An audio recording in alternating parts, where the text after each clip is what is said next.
o wood, hay, and straw, o believers na nabuild, o gold, silver, and jewels. Mga matingala ka, mga Kristohanin na they built their house on Jesus. But why? When the problems come, when the trials come, nawala sila? Gold, silver, and jewel can be purified by fire. Correct. And these will be burned when fire comes. Are you building your house? What materials are you using? What materials are you using? Many times we think that just because I go to church, I'm using the right materials.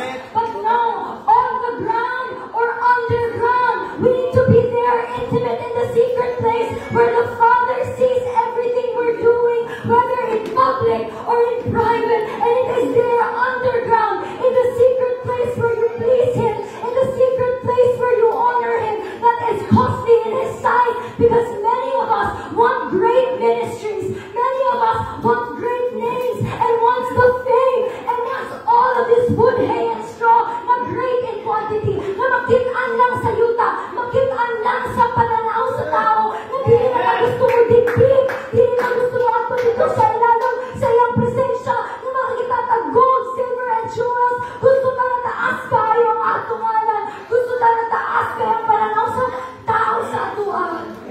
That may be great in the sight of man, pero di great sa mata sa Diyos. Correct.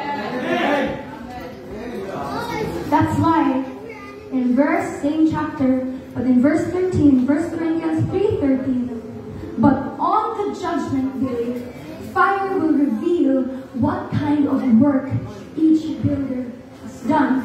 The fire will show if a person's work has any value. Now, the gold, silver, and jewel will be purified by fire, but wood, hay, and straw will be burned.